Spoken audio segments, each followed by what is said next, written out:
Hello friends, good morning. आज हम लोग समास के बारे में पढ़ेंगे। बहुत इंपॉर्टेंट चैप्टर है। चलिए हम लोग शुरुआत करते हैं समास से। पहला पॉइंट है सामाजिक शब्द। तो समास के नियमों से निर्मित शब्द सामाजिक शब्द कहलाता है। मतलब समास के जो नियम से जो शब्द बनेगा उसी को हम लोग सामाजिक शब्द कहते हैं। एक नोट है कि सामाजिक शब्द को समस्त पद भी कहते हैं। मतलब सामाजिक शब्द को क्या कहते हैं? समस्त पद कहते हैं। इसके बाद है समास विग्रह। तो सामाजिक शब्द के बीच के संबंधों को स्पष्ट करना समास विग्रह कहलाता है। मतलब जो सामाजिक शब्द के बीच में जो रिलेशन बता देंगे उसी को हम लोग क्या कहेंगे? समास विग्रह। जैसे एग्जाम्पल में दिया हुआ है राजपुत्र, तो राजा के पुत्र, तो राजपुत्र कौन कहलाएगा? जो राजा का पुत्र रहेगा वही ना राजपुत्र कहलाएगा। इसके बाद है पूर्व पद। शब्द में पहले वाले पद को पूर्व पद कहते हैं। जैसे राजा का पुत्र, तो राजा का पुत्र कौन कहलाएगा? जो राजपुत्र रहेगा वही ना राजा का पुत्र कहलाएगा, तो राजा पूर्व पद हो गया।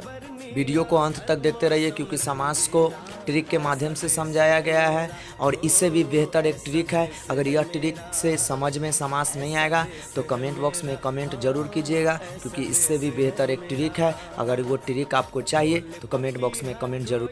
अगला पॉइंट देखते हैं उत्तर पद। तो शब्द के दूसरे वाले पद को उत्तर पद कहते हैं। मतलब पहला पद पूर्व पद, दूसरा पद उत्तर पद। मतलब राजा हो जाएगा पूर्व पद और कुमार हो जाएगा उत्तर पद। इसके बाद है समास। अब अगला हेडिंग है समास। समास का परिभाषा ध्यान से सुनिए।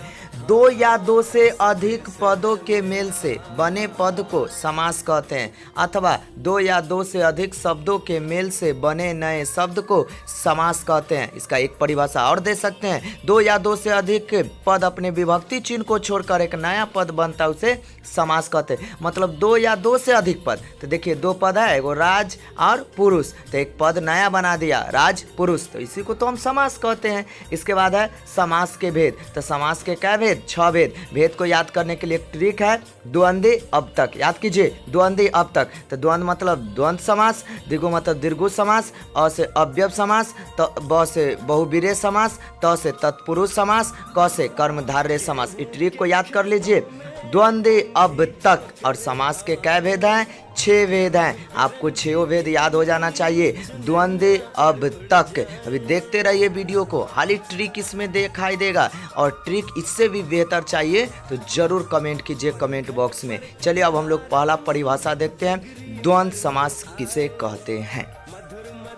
एक नंबर में द्वंद्व समास। जिस समास का दोनों पद प्रधान है उसे द्वंद्व समास कहते हैं। चलिए ट्रिक के माध्यम से समझते हैं। किसी भी शब्द के बीच में हाइफन रहेगा या और रहेगा या अथवा रहेगा या विपरीत रहेगा या रहेगा तो समझ जाएंगे कौन समास है? द्वंद्व समास है। जैसे भाई बहन, विपरीत भी है हाइफन भी लगा हुआ है, मतलब दोनों में से कोई भी एक भी रहेगा तो ये द्वंद्व समास कहलाएगा। जैसे माता पिता हाइफन है, द्वंद्व समास। नाना और नानी, तो इसमें और है फिर भी द्वंद्व समास। 2 नंबर में है द्विगु समास।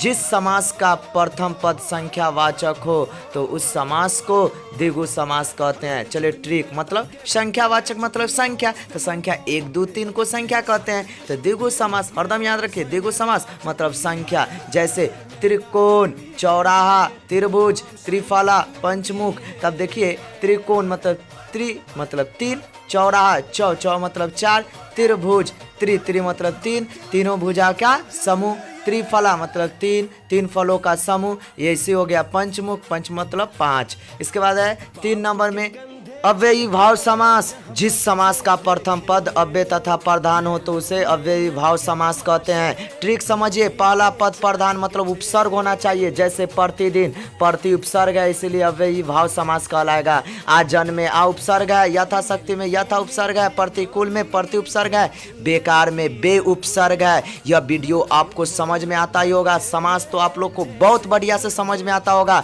लेकिन हमें एक बात का खेद है कि इस पर एक कहानी था, वो कहानी को हम नहीं बता रहे हैं क्योंकि वीडियो लंबी हो जाने के कारण। लेकिन खैर छोड़िए ये सब बात, लेकिन आप लोग को समास समझ में आ रहा ही होगा। चलिए अब 4 नंबर हम लोग 4 नंबर है बहुव्रीहि समास। तो देखते हैं बहुव्रीहि समास किसे कहते हैं?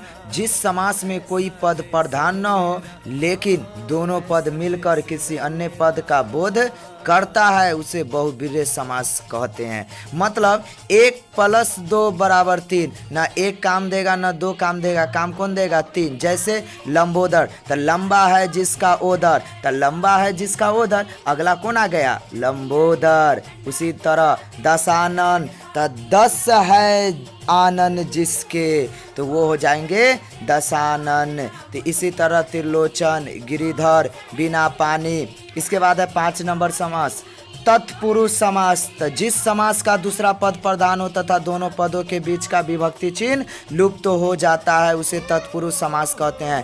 ठीक है, विभक्ति चिन्ह लुप्त मतलब काके की विभक्ति चिन्ह लुप्त हो जाना चाहिए। जैसे राजकुमार, तो राजा का कुमार का विभक्ति चिन्ह लुप्त हो गया। जलधर, जल को धारण करने वाला कोय में लुप्त हो गया। नेत्रहीन, नेत्र से हीन से इसमें लुप्त हो गया। राजपूत, राजा का पुत्र काय में लुप्त हो गया। लास्ट है कर्मधारय समास। कर्ता तत्पुरुष को कर्मधारय समास कहते हैं। इनमें प्रथम पद विशेष तथा दूसरा पद विशेष्य होते हैं। ट्रिक है जो के समान लगा रहे तो कर्मधारय समास कहलाता है। जैसे वीर वाला, तो वीर है जो बाला, आ गया ना है जो बीच में, इसलिए यह कर्मधारय समास कहलाएगा। जैसे फिर दूसरा है नील कमल, तो नीला है जो कमल, फिर है जो आ गया महापुरुष, महान है जो पुरुष, फिर है जो आ गया धन श्याम, धन के समान श्याम, इसीलिए सब कर्मधारय समास कहलाएगा। अब समास आप लोग को समझ में आ गया होगा बेहतर से। एक चीज़ का खेद है कि आपको हम विस्तार से नहीं बता पाए हैं क्योंकि वीडियो लंबी हो जाने के कारण। खैर छोड़िए, बहुत अच्छा से समझ में आ गया होगा। जय हिंद, जय भारत।